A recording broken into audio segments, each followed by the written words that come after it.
नमस्कार दोस्तों, प्रतिज्ञा कोचिंग के यूट्यूब चैनल पे आपका हार्दिक स्वागत, अभिनंदन। और हम लोग भारतीय संविधान पढ़ रहे हैं और भारतीय संविधान में संविधान का विकास कैसे हुआ या ये कहिए कि भारत का संवैधानिक इतिहास क्या है, इसके बारे में हम लोग पढ़ रहे हैं। तब तक ये वीडियो में, पिछले वीडियो में हम लोगों ने 1909 के भारत सरकार अधिनियम को पढ़ा था, जिसे मार्ले और मिंटो ने मिलकर बनाया था। इसके बाद 1909 में एक और अधिनियम आया जिसको कहा गया भारत सरकार अधिनियम 1919। इसको मॉन्टेग्यू चेम्सफोर्ड सुधार भी कहा गया, क्योंकि मॉन्टेग्यू जो थे उस समय भारत सचिव थे और चेम्सफोर्ड जो थे भारत के वायसराय थे, और दोनों ने मिलके एक नया कानून बनवाया, और जिसे कि अंग्रेजों के दृष्टिकोण से भारत में एक सुधार के दृष्टिकोण से उन्होंने देखा। जबकि इसको कह सकते हो कि सुधार था भी नहीं, सुधार था या नहीं, इसके प्रावधानों पर जब हम लोग डिस्कस करेंगे तो आपको समझ में आएगा आखिर में इसकी जरूरत क्यों पड़ी। इसकी जरूरत पड़ने के 5 मुख्य कारण थे, और उन कारणों पे मैं आपको बताऊं तो पहला कारण ये था कि 1909 का जो मार्ले मिंटो अधिनियम आया था या भारत शासन अधिनियम आया था, वो असफल रहा, क्योंकि उसमें सांप्रदायिकता की बात की गई, अलग निर्वाचन की बात की गई। ये भारत के लोगों ने स्वीकार नहीं किया, क्योंकि भारत में एक बहुत ही स्ट्रांग भाईचारे की भावना बनी रहती थी। भारत ये बहुत ही धर्म सहिष्णु देश है, तो इस तरह की बातें भारत के लोगों ने, चाहे हिंदू हो चाहे मुसलमान हो, किसी ने बड़े स्तर पर स्वीकार नहीं किया। कुछ निस्वार्थी लोग अपने स्वार्थ में जरूर इसको सफल बनाने के प्रयास किए होंगे, लेकिन भारत के लोगों ने स्वीकार नहीं किया। दूसरा, जो सांप्रदायिक निर्वाचन प्रणाली थी, इससे काफी असंतोष फैला। भारत के लोगों ने बिल्कुल इसको एक्सेप्ट न करते हुए कहीं कहीं इसका जगह विरोध भी हुआ। और तीसरा पॉइंट देखेंगे तो 1916 में कांग्रेस और मुस्लिम लीग के मध्य समझौता हुआ, जहां दोनों में विरोधाभास था। उन्होंने इस चीज को समझा और ये मान लिए कि अंग्रेज हमको बांट के अपने राज्य को सुदृढ़ करना चाहते हैं, इसलिए इन्होंने समझौता किया। 5वां पॉइंट देखूं कि होम रूल लीग का जो आंदोलन चल रहा था, जिसमें राष्ट्रीय चेतना जगाया जा रहा था, वो भी लोगों में राष्ट्रभाव की, या कह सकते हो कि राष्ट्र प्रेम की भावना काफी स्ट्रांग भर रही थी, और उनकी जो स्ट्रांग राष्ट्र प्रेम की भावना थी, वो अंग्रेजों का विरोध करने के लिए प्रेरित कर रही थी। और 5वां सबसे बड़ा इंपॉर्टेंट एस्पेक्ट था कि आप सभी जानते हो कि प्रथम विश्व युद्ध 1914 से 1918 तक लड़ा गया, और 1914 में जो प्रथम विश्व युद्ध शुरू हुआ, उसमें अंग्रेजों को भारतीयों की सहयोग की बड़ी अपेक्षा थी, बड़ी जरूरत थी, और भारत शुरू में सहयोग नहीं कर रहा था।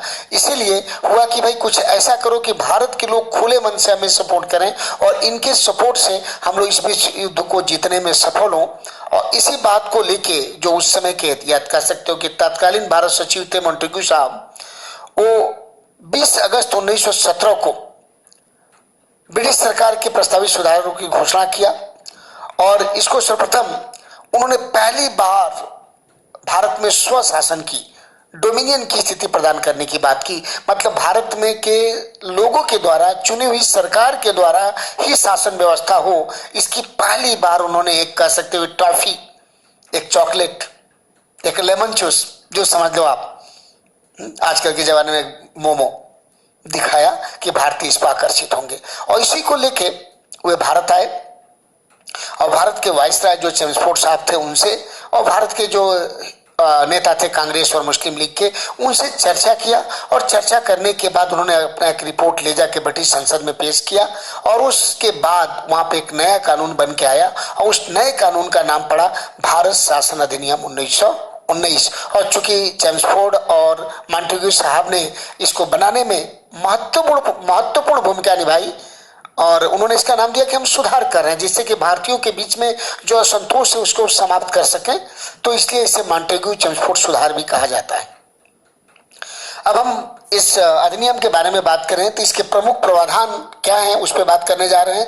तो पहला प्रमुख प्रावधान में यह किया गया कि वायसराय की जो कार्यकारिणी काम कर रही थी भारत में, उसमें 3 भारतीयों को नियुक्त किया गया, और उन लोगों को शिक्षा, श्रम, स्वास्थ्य तथा उद्योग विभाग सौंपे गए। मतलब कार्यकारिणी के सदस्य जस्ट लाइक मंत्री थे। तो जो 3 लोग आए कार्यकारिणी में भारत के निवासियों को, जिनको लिया गया, उन्हें शिक्षा, एजुकेशन, श्रम, लेबर, स्वास्थ्य, हेल्थ और उद्योग विभाग दिए गए। इस तरह से कहिए कि पहली बार भारत के लोगों को भारत पे के शासन में सम्मिलित करने का रास्ता बना।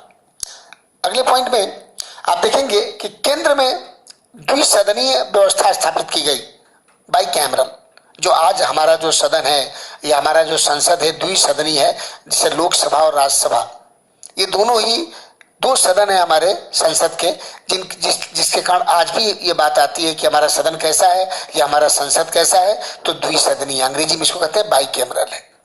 बाई कैमरल में आज का राज्यसभा, तो उस समय केंद्रीय विधान परिषद का नाम नया हो गया राज्य परिषद, काउंसिल ऑफ स्टेट, इसे उच्च सदन कहा गया। और वही राज्य परिषद आगे चल के जब नया हमारा संविधान बना तो राज्यसभा बना, तथा दूसरा सदन जो बना उसका नाम रखा गया केंद्रीय विधानसभा।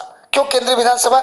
कि राज्यों की विधानसभाएं अलग थी, जैसे आज हमारे यहाँ विधानसभा का चुनाव होता है, विधानसभा के सदस्य चुने जाते हैं, तो उसी तरह से जो आज का लोकसभा है उसका उस समय नाम रखा गया केंद्रीय विधानसभा, और उसे निम्न सदन कहा जाता था, क्योंकि केंद्रीय विधानसभा के सदस्य डायरेक्टली सीधे प्रत्यक्ष मताधिकार के द्वारा चुन के आते थे, जबकि राज्य परिषद के चुनाव होगा वो जो अप्रत्यक्ष मताधिकार के द्वारा चुन के आएंगे। राज्य परिषद में, जिसको आज राज्यसभा कहते हो, तो राज्य परिषद में 60 सदस्यों की व्यवस्था की गई, जिसमें ये हुआ कि 34 लोग तो निर्वाचित होंगे और 26 लोग जो होंगे उसको वायसराय मनोनीत करेंगे, ऐसे लोगों को जिन्होंने विभिन्न क्षेत्रों में उत्कृष्ट योगदान दिया हो। और इन सभी का कार्यकाल 5 साल होगा। जैसे आज के राज्यसभा का कार्यकाल 6 साल है, लेकिन उस समय की राज्य परिषद का प्रावधान जो हुआ उसका कार्यकाल 5 साल, टोटल सदस्यों की संख्या 60 रखी गई। वहीं केंद्रीय विधानसभा में कुल 145 सदस्यों को रखने की व्यवस्था की गई, जिसमें 104 लोग चुन के आएंगे और 41 लोग मनोनीत होंगे। क्यों मनोनयन की बात यहाँ भी आ गई? क्योंकि उस समय हमारा अगर देखा जाए तो देश 3 तरह के शासन व्यवस्था से घिरा हुआ था। एक जो था सीधे प्रदेश बन चुके थे या प्रांत के रूप में काम कर रहे थे, कुछ ऐसे राज्य थे जिसमें देशी रियासतें मतलब राजाओं का राज्य चला था, और तीसरा जो आज का हम लोग यूनियन टेरिटरी केंद्र शासित प्रदेश कहते हैं, ऐसे छोटे छोटे हिस्से थे जिस पर डायरेक्टली केंद्र शासन कर रहा था। तो इसलिए 41 सदस्य मनोनीत करने का प्रावधान हुआ।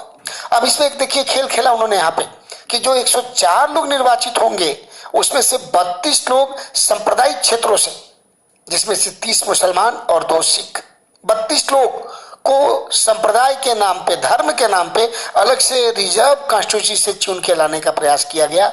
और इसमें देखिए इस सुधार होते होते मिंटो एंड मार्लो द्वारा बोए गए सांप के दांत का खेल यहां शुरू हो गया। यहां भी डिवाइड एंड रूल की बात हो गई। चलिए यहां पे देखेंगे कि इनका कार्यकाल 3 साल का रखा गया और दोनों सदनों की शक्तियां समान थी, परंतु बजट पर स्वीकृति प्रदान करने का अधिकार केवल विधानसभा को था।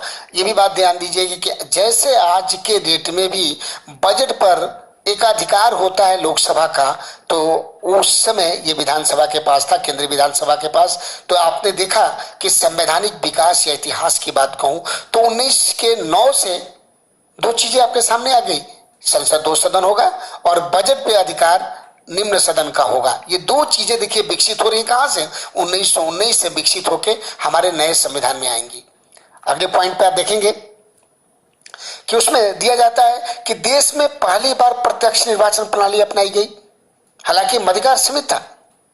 पहली बार आपने देखा कि केंद्रीय विधानसभा के लिए जो चुने जाने थे लोग, उनको डायरेक्टली चुना जाना था, लेकिन मत का अधिकार सीमित था। सभी लोग नहीं वोट दे सकते थे।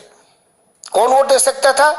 जो कम से कम 50 रुपये वार्षिक कर देता हो सरकार को, या 2000 रुपये आय पर आय कर देता हो, या 2 साल का बिजनेसमैन है, कहीं से 50 रुपया वार्षिक कर केंद्र सरकार को दे दिया तो वोट देने का उसको अधिकार मिला था। या जो 2000 रुपये कमा के आय कर दे रहा हो, या कोई व्यक्ति 15 रुपया वार्षिक नगर पालिका को कर देता हो। थोड़ा सा इसमें हमारे कंपोजिशन में गड़बड़ है, जहां नाग पालिका लिखा है वहां पढ़ लीजिएगा नगर पालिका। तो नगर पालिका को कर देता है। तो समझ सकते हैं कि 1920 में हमारे देश की जनसंख्या थी 24 करोड़।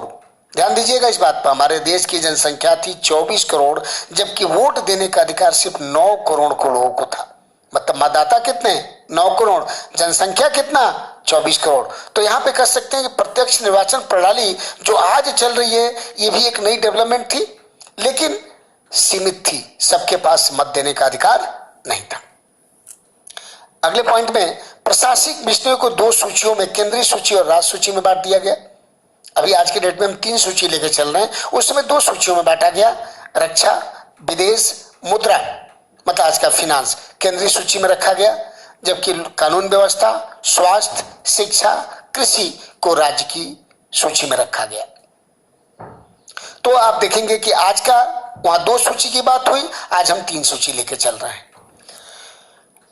इसके बाद अगले पॉइंट में दे रहा है कि प्रांतों में द्वैध शासन प्रणाली डायरची लागू की गई, जिसके तहत प्रांतीय विषय 2 भागों में बांटा गया, आरक्षित और हस्तांतरित। आरक्षित विषयों का प्रशासन गवर्नर उसके पार्षद, माने जो गवर्नर के द्वारा मनोनीत लोग होते थे, और हस्तांतरित विषयों का प्रशासन उन मंत्रियों की सहायता से करता था जिन्हें वह निर्वाचित सदस्यों में से नियुक्त करता था।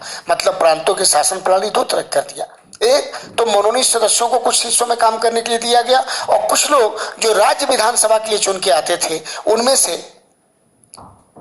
से कुछ लोगों को कुछ विषयों का मंत्री पद देके उनको काम करने का अधिकार दिया गया। इस तरह से राज्य में भी द्वैध शासन प्रणाली लाई गई। और एक क्वेश्चन आता है जीके में कि भारत में द्वैध शासन प्रणाली के जन्मदाता कौन थे, तो ये जन्मदाता थे लायोनील कार्टिस।